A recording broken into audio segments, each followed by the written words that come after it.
နိုင်ငံတကာရဲ့အခြေခံပြည်သူတွေပြည်ပြီးမှနိုင်ငံတကာကိုအဓိကစီမံခန့်ခွဲရတာကတော့ပြည်သူတွေကရွေးချယ်တင်မြှောက်ထားတဲ့ပြည်သူအစိုးရပဲဖြစ်ပါတယ်။အစိုးရနဲ့ပြည်သူအကြားအချင်းချင်းထိန်းချုပ်နိုင်ဖို့အတွက်မရှိမဖြစ်လိုအပ်တဲ့အရာကတော့ဖွဲ့စည်းပုံအခြေခံဥပဒေပါပဲ။ဖွဲ့စည်းပုံအခြေခံဥပဒေဟာနိုင်ငံတကာရဲ့အချုပ်အခြာအာဏာကိုတရားဝင်ပြဋ္ဌာန်းပေးတဲ့အရာဖြစ်တယ်လို့နိုင်ငံတော်ရဲ့အာဏာအရရက်ခွဲဝေသုံးစွဲပုံကိုလည်းဖော်ပြပေးတဲ့အရာဖြစ်ပါတယ်။ဒီနေ့ဗီဒီယိုနဲ့အတူဖွဲ့စည်းပုံအခြေခံဥပဒေအကြောင်းလေ့လာကြည့်ကြရအောင်ပါ။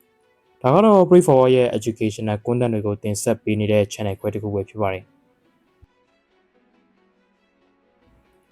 ဖွဲ့စည်းပုံအခြေခံဥပဒေဆိုတာနိုင်ငံမှာရှိတဲ့အမြင့်ဆုံးဥပဒေဖြစ်ပြီးမှနိုင်ငံရဲ့အခြေခံမူပေါင်းဆိုလည်းမမှားပါဘူး။ကမ္ဘာနိုင်ငံတော်များများမှာဖွဲ့စည်းပုံအခြေခံဥပဒေကိုပြဋ္ဌာန်းထားပြီးမှတနိုင်ငံနဲ့တနိုင်ငံပုံစံချင်းကွဲပြားနေပေမဲ့ဖွဲ့စည်းပုံအခြေခံဥပဒေတိုင်းမှာပါဝင်တဲ့တူညီတဲ့အခြေခံအကြောင်းအရာတွေကတော့နိုင်ငံရဲ့အခြေခံမူဝါဒနဲ့နိုင်ငံတော်ဖွဲ့စည်းတည်ဆောက်ပုံနိုင်ငံတော်အာဏာအရရက်ကိုခွဲဝေပုံနိုင်ငံသားတွေရဲ့အခြေခံအခွင့်အရေးနဲ့ပြည်သူ့တာဝန်တွေရွေးကောက်ပွဲနဲ့သက်ဆိုင်တဲ့ပြဋ္ဌာန်းချက်တွေဖွဲ့စည်းပုံအခြေခံဥပဒေပြင်ဆင်ရေးဆိုင်ရာအကြောင်းကိစ္စတွေနဲ့ဖွဲ့စည်းပုံအခြေခံဥပဒေအသေးပဲဖွင့်ဆိုချက်တွေပဲဖြစ်ပါတယ်။ဒီအရာတွေကပါရတဲ့ဆိုတာကိုနားလည်ပြီးဆိုရင်ဖွဲ့စည်းပုံအခြေခံဥပဒေကိုနားလည်နိုင်ပြီဖြစ်ပါတယ်။ဆိုတော့ဒီအခြေခံအချက်တွေကိုဆက်လက်ရှင်းပြပေးပါမယ်။နိုင်ငံရဲ့အခြေခံအချင်းအရာတွေဖြစ်တဲ့နိုင်ငံတော်ရဲ့တရားဝင်အမည်နာမနိုင်ငံတော်အလံနိုင်ငံတော်တံဆိပ်နိုင်ငံတင်ကြီးသားနဲ့နိုင်ငံတော်တခြင်းစတဲ့အရာတွေကိုအခြေခံဥပဒေမှာအတိအလင်းပြဋ္ဌာန်းထားပြီးမှနိုင်ငံရဲ့ပိုင်းတဲ့နယ်မြေပြည်နယ်ဒါမှမဟုတ်တိုင်းဖွဲ့စည်းပုံခရိုင်မြို့နယ်ခွဲမြို့ရက်ကွက်ကြေးရွာဖွဲ့စည်းပုံတွေကိုလည်းပြဋ္ဌာန်းထားပါတယ်။ဒါ့အပြင်နိုင်ငံရဲ့အခြေခံမူဝါဒတွေပြောလို့ရတဲ့နိုင်ငံမှာကျင့်သုံးမဲ့နိုင်ငံရေးစနစ်နဲ့အုပ်ချုပ်ရေးစနစ်တွေကိုလည်းအတိအလင်းပြဋ္ဌာန်းထားရပြီးမှနိုင်ငံရဲ့နိုင်ငံသားဖြစ်မှုဆိုင်ရာသတ်မှတ်ချက်ကိုလည်းပြဋ္ဌာန်းထားပါတယ်။အရေးအကြီးဆုံးဖြစ်တဲ့အာဏာဒီပြည်သူ့ထံမှဆင်းသက်တည်ဆိုတာကိုလည်းပြဋ္ဌာန်းထားရပါတယ်။အဲ့ဒါမှဒါအာဏာဟာပြည်သူတွေပိုင်ဆိုင်နေဆိုတာကိုအမြဲတမ်းရနေစီမှာဖြစ်ပါတယ်။နိုင်ငံမှာအုပ်ချုပ်ရေးအာဏာဥပဒေပြုရေးအာဏာနဲ့တရားစီရင်အာဏာဆိုတဲ့အခြေခံအာဏာ၃ရပ်ရှိပြီးမှနိုင်ငံကိုလူတစ်ယောက်ဒါမှမဟုတ်အုပ်စုတစုထဲကပဲစိတ်ကြိုက်ချယ်လေလို့မရနိုင်အောင်အခြေခံအာဏာ၃ရပ်ကိုနေရာအသီးသီးစီခွဲဝေပေးထားရပါတယ်။ဥပဒေပြုရေးအာဏာကိုတော့ပြည်သူတွေရွေးချယ်ထားတဲ့ပြည်သူ့ကိုယ်စားပြုလွှတ်တော်ကိုယ်စားလှယ်တွေပါဝင်တဲ့လွှတ်တော်ကရရှိပြီးမှစီမံအုပ်ချုပ်ရေးအာဏာကိုတော့သမ္မတဒါမှမဟုတ်ဝန်ကြီးချုပ်နဲ့အဖွဲ့ကရရှိပါတယ်။တရားစီရင်အာဏာကိုတော့တရားရုံးချုပ်နဲ့တရားရုံးတွေကရရှိပါတယ်။ဒါ့အပြင် Federal စနစ်ကျင့်သုံးတဲ့ Federal ပြည်ထောင်စုတွေမှာဆိုရင်အဲ့ဒီအခြေခံအာဏာတွေကိုပဲဗဟိုအစိုးရနဲ့ပြည်내အစိုးရအာဏာတွေဆိုပြီးမှထပ်မံခွဲဝေပေးထားပါတယ်။နိုင်ငံတစ်ခုလုံးနဲ့သက်ဆိုင်တဲ့အရာတွေဖြစ်တဲ့ကာကွယ်ရေးငွေကြေးစနစ်နိုင်ငံခြားရေးရာနိုင်ငံတကာကုန်သွယ်ရေးနဲ့နိုင်ငံသားဆိုင်ရာသတ်မှတ်ချက်စတဲ့အရာတွေကိုစီမံခန့်ခွဲနိုင်တဲ့အာဏာကိုတော့ဗဟိုအစိုးရကရရှိပြီးမှပညာရေးကျန်းမာရေးပြည်တွင်းကုန်သွယ်ရေးစီပင်သားရေးဒေသန္တရစီမံခန့်ခွဲရေးနဲ့ပါတက်တဲ့အာဏာတွေကိုတော့ပြည်내အစိုးရတွေကရရှိကြပါတယ်။အခွန်ဘဏ္ဍာဆိုင်ရာကိစ္စရပ်တွေနဲ့တရားစီရင်တို့လိုအာဏာတွေကိုတော့ဗဟိုအစိုးရနဲ့ပြည်내အစိုးရတို့ကိုပူးတွဲအာဏာပြည့်ခွဲဝေပေးထားပါတယ်။ဖွဲ့စည်းပုံအခြေခံဥပဒေမှာအတိအလင်းမခွဲဝေပေးထားတဲ့ကျွန်းချက်အာဏာအချို့လည်းရှိပြီးမှအဲ့ဒီအာဏာတွေကိုတော့ပြည်내ဒါမှမဟုတ်ဗဟိုကပဲရရှိတတ်ပါတယ်။နိုင်ငံမှာနေထိုင်တဲ့နိုင်ငံသားတိုင်းမှာနိုင်ငံသားအခွင့်အရေးဆိုတာရှိရပါတယ်။အဲ့ဒီအခွင့်အရေးတွေကိုနိုင်ငံသားတွေရရှိရသိချနိုင်အောင်နိုင်ငံရဲ့အမြင့်ဆုံးဥပဒေဖြစ်တဲ့ဖွဲ့စည်းပုံအခြေခံဥပဒေမှာအတိအလင်းပြဋ္ဌာန်းပေးရပါတယ်။အဲ့ဒီမှာတော့အခြေခံလူအခွင့်အရေးတွေဖြစ်တဲ့လွတ်လပ်စွာပြောဆိုရေးသားခွင့်လွတ်လပ်စွာကိုးကွယ်ယုံကြည်ခွင့်လွတ်လပ်စွာပညာသင်ကြားခွင့်ကျန်းမာရေးဆောင်ရှောက်မှုရနိုင်ခွင့်နဲ့တန်းတူညီမျှမှုရရှိခြင်းတို့ကိုပြဋ္ဌာန်းပေးထားပါတယ်။ဒါ့အပြင်နိုင်ငံသားတွေရဲ့လိုက်နာရမယ့်တာဝန်တွေဖြစ်တဲ့ဥပဒေကိုလိုက်နာဖို့အခွန်ပေးဆောင်ဖို့စီကံတကြရှိဖို့နဲ့နိုင်ငံတော်ကိုကာကွယ်ဖို့စတဲ့တာဝန်တွေကိုလည်းပြဋ္ဌာန်းပေးထားပါတယ်။ပြည်သူ့အာဏာဟာပြည်သူ့အာဏာဖြစ်နေစေဖို့အတွက်ပြည်သူ့အစိုးရကိုရွေးကောက်ပွဲရတဲ့တစဉ်ပြည်သူတွေကရွေးချယ်ပေးကြရပါတယ်။အဲဒါကြောင့်ရွေးကောက်ပွဲဆိုင်ရာပြဋ္ဌာန်းချက်တွေကိုအခြေခံဥပဒေမှာပြဋ္ဌာန်းပေးရပါတယ်။အဲ့ဒီမှာတော့ဘယ်ကာလဘယ်ဒေတာဘယ်အချိန်တွေမှာရွေးကောက်ပွဲကျင်းပပေးရမယ်။လွတ်လပ်ပြီးတရားမျှတမှုရှိတဲ့ရွေးကောက်ပွဲတစ်ခုဖြစ်စေဖို့အတွက်အာမခံချက်တွေ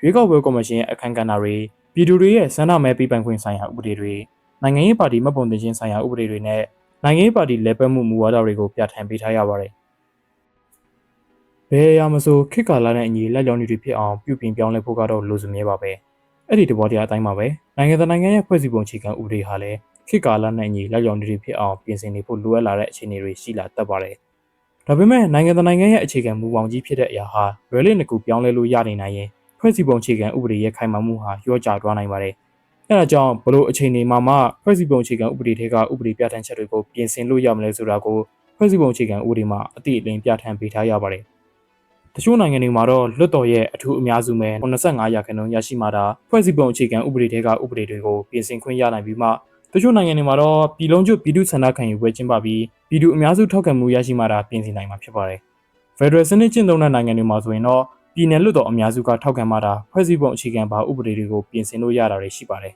။ဖွဲ့စည်းပုံအခြေခံဥပဒေဆိုတာနိုင်ငံတကာနိုင်ငံရဲ့အမြင့်ဆုံးဥပဒေဖြစ်ပြီးမှအလွန်အရေးပါတဲ့ဥပဒေပြဋ္ဌာန်းချက်တစ်ခုလည်းဖြစ်ပါတယ်။ဖွဲ့စည်းပုံအခြေခံဥပဒေမှာရေးသားထားတဲ့စကားလုံးတွေစာသားတွေဒါမှမဟုတ်ပြဋ္ဌာန်းချက်တွေဟာအချိန်နဲ့ရရကြောင့်မတူညီတဲ့အဓိပ္ပာယ်ကောက်ယူမှုတွေပေါ်ပေါက်လာနိုင်ပါတယ်။အဲ့ဒီအခါမှာဖွဲ့စည်းပုံအခြေခံဥပဒေအကြောင်းအငြင်းပွားမှုများစွာဖြစ်လာနိုင်ပြီးမှနိုင်ငံဟာကမောက်ကမဖြစ်သွားနိုင်ပါတယ်။ဒီလိုမျိုးမဖြစ်ရလေအောင်ဖွဲ့စည်းပုံအခြေခံဥပဒေမှာပါဝင်တဲ့ပြဋ္ဌာန်းချက်တွေကိုအဓိပ္ပာယ်ဖွင့်ဆိုမှုတွေလှုပ်ဆောင်ပေးရပြီးမှဖွဲ့စည်းပုံအခြေခံဥပဒေတွေကိုအဓိပ္ပာယ်ဖွင့်ဆိုပေးနိုင်မဲ့အဖွဲ့အစည်းတရက်ကိုလည်းဖွဲ့စည်းပုံအခြေခံဥပဒေမှာပြဋ္ဌာန်းပေးထားရပါတယ်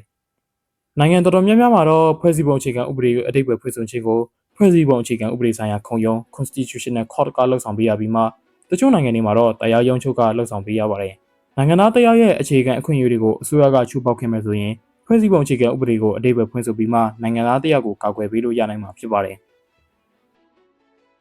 အရှိမပြောရခဲ့တဲ့အရာတွေက Codified Constitution ဒါမှမဟုတ် Written Constitution လို့ခေါ်တဲ့စာအုပ်သုံးနဲ့စုစည်းရေးသားပြဋ္ဌာန်းထားတဲ့ဖွဲ့စည်းပုံအခြေခံဥပဒေအကြောင်းတွေပဲဖြစ်ပါတယ်။ဒါပေမဲ့ကမ္ဘာပေါ်မှာဒီလိုမျိုးတစုတစည်းတည်းမစုစည်းထားတဲ့အခြေခံဥပဒေတွေကျင့်သုံးတဲ့နိုင်ငံတွေလည်းရှိပါတယ်။အဲ့ဒီလိုတစုတစည်းတည်းတနေရာထဲမှာစုမထားတဲ့အခြေခံဥပဒေကိုတော့ Uncodified Constitution လို့ခေါ်ပါတယ်။အဲ့ဒီအခြေခံဥပဒေတွေဟာလွှတ်တော်ကအချိန်ကာလအလိုက်ပြဋ္ဌာန်းခဲ့တဲ့အရေးပါတဲ့အဥပဒေတွေ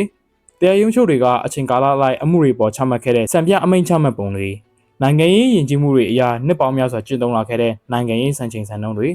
အခြေခံဥပဒေဆိုင်ရာပညာရှင်တွေတင်သွင်းတဲ့တင့်ကျော်တဲ့အခြေခံဥပဒေဆိုင်ရာအဆိုပြုချက်တွေစတာတွေကိုစုပေါင်းပြီးအခြေခံဥပဒေအနေနဲ့ကျင့်သုံးကြတာဖြစ်ပါတယ်။နိုင်ငံသားမှာခေတ်အဆက်ဆက်ကချုပ်ဆိုခဲ့တဲ့ဒါမှမဟုတ်ပြဋ္ဌာန်းခဲ့တဲ့စာချုပ်စာတမ်းတွေစာရွက်စာတမ်းတွေရှိပါတယ်။ဒီစာရွက်စာတမ်းတွေထဲမှာယနေ့ကနဲ့ကိုက်ညီပြီးအခြေခံကျတဲ့အရာတွေပါဝင်တဲ့စာချုပ်စာတမ်းတွေစာရွက်စာတမ်းတွေကိုအခြေခံမူအနေနဲ့ယူဆပါတယ်။ဒါအပြင်ခေတ်ဆက်ဆက်မှာလွှတ်တော်ကပြဋ္ဌာန်းခဲ့တဲ့အဥပဒေထဲမှာလက်ရှိအချိန်ထိတည်ရှိနေတဲ့ဥပဒေကိုလည်းအခြေခံဥပဒေအဖြစ်မှတ်ယူပါတယ်။ဒါတွေမကလေးပဲအထက်တန်းတရားရုံးကြီးတွေကနေပြီးပြည်မှုတွေပေါ်စီရင်ခဲ့တဲ့စီရင်ထုံးတွေထဲမှာယနေ့ကနဲ့တင့်လျော်မဲ့စီရင်ထုံးတွေဆုံးဖြတ်ချက်တွေကိုလည်းအခြေခံဥပဒေမူပေါင်းအနေနဲ့ကျင့်သုံးပါတယ်။အဲ့ဒီအရာတွေကိုတရားသူကြီးတွေနဲ့ဥပဒေရေးရာပညာရှင်တွေကပြန်လည်လေ့လာသုံးသပ်ပြီးမှခင်းနဲ့ကိုက်ညီမဲ့စာချုပ်စာတမ်းတွေဥပဒေတွေတရားရုံးဆုံးဖြတ်ချက်တွေကိုနိုင်ငံရဲ့အခြေခံဥပဒေဆိုင်ရာမူပေါင်းတွေအဖြစ်စာတမ်းပြုစုတင်ပြပြီးမှအဲ့ဒီအရာတွေကိုဖွဲ့စည်းပုံအခြေခံဥပဒေတစ်ဖွဲ့အသုံးပြုကြတာဖြစ်ပါတယ်။အဲ့ဒီအရာဟာခိုင်မာမှုမရှိတဲ့တေချာနေပေမဲ့ဒီအခြေခံမူပေါင်းတွေကိုခိုင်မာစေတဲ့အရာကတော့ရှေးစင်ဆက်ကလေးကျင့်သုံးလာခဲ့တဲ့နိုင်ငံရေးယဉ်ကျေးမှုနဲ့တလိထုံးတဲ့ဆင်လာတွေပါပဲ။ဥပမာအနေနဲ့အစိုးရအဖွဲ့ကလွှတ်တော်ရဲ့ယုံကြည်မှုကိုရရှိထားရမယ်ဆိုတဲ့သတ်မှတ်ချက်ဟာ Codified Constitution တွေမှာတော့အတိအလင်းဖော်ပြထားရရှိပြီးမှ Uncodified Constitution မှာတော့ဒီလိုပြဋ္ဌာန်းချက်တွေတခုမှမရှိပေမဲ့နိုင်ငံရေးသမားတွေကအဲ့ဒီစီမင်းကိုစဉ်စစ်မပြတ်လိုက်လာကြပါတယ်။အဲ့ဒီလိုပဲတခြားနေရာတွေမှာလည်းနိုင်ငံရေးယဉ်ကျေးမှုတလိထုံးတဲ့ဆင်လာတွေကိုဆက်လက်ထိန်းသိမ်းကြတာဖြစ်ပါတယ်။အဲ့ဒါတွေကြောင့်ပဲ Uncodified Constitution မရှိတဲ့နိုင်ငံတစ်နိုင်ငံမှာတရားသူကြီးတယောက်ကနိုင်ငံတော်အဆင့်အမှုတစ်ခုကိုစီရင်တဲ့အခါမှာသူ့အဖို့ခေတ်ကပြဋ္ဌာန်းခဲ့တဲ့ဥပဒေကိုတစ်ဖက်သူ့အဖေခေတ်ကအလားတူအမှုမျိုးပေါ်စီရင်ခဲ့တဲ့စီရင်မှုမှတ်တမ်းကိုတစ်ဖက်အခုလက်ရှိကျင့်သုံးနေတဲ့နိုင်ငံရေးတလိကိုတစ်ဖက်စသဖြင့်အဖက်ဖက်ကနေပြန်လည်လေ့လာသုံးသပ်ပြီးမှစီရင်ချက်ချကြရတာဖြစ်ပါတယ်။ Codified Constitution အပြင် Uncodified Constitution တွေပါမရှိတဲ့ Israel လိုနိုင်ငံမှာဆိုရင်တော့ဖွဲ့စည်းပုံအခြေခံဥပဒေအစား Basis Law လို့ခေါ်တဲ့အခြေခံဥပဒေတွေကိုပြဋ္ဌာန်းကျင့်သုံးပါတယ်။ဒီလောက်ဆိုရင်တော့ဖွဲ့စည်းပုံအခြေခံဥပဒေဆိုတာဘာလဲဖွဲ့စည်းပုံအခြေခံဥပဒေမှာဘယ်လိုအရာတွေပြဋ္ဌာန်းထားလဲဆိုတဲ့အခြေခံအကြောင်းအရာတွေကိုနားလည်လောက်ပြီးလို့ထင်ပါတယ်။ဖွဲ့စည်းပုံအခြေခံဥပဒေနဲ့ပတ်သက်ပြီးမေးမြန်းသိရှိလိုရရှိရင် comment မှာရေးသားသွားနိုင်ပါတယ်။စစ်မှန်ပြီးအများအားလုံးလိုလားတဲ့အခြေခံဥပဒေတွေပေါ်ပေါက်လာဖို့မျှော်လင့်ရတဲ့ဒီနေ့ဗီဒီယိုကိုအဆုံးသတ်လိုက်ပါတယ်။အားလုံးကိုကျေးဇူးအထူးတင်ရှိပါတယ်။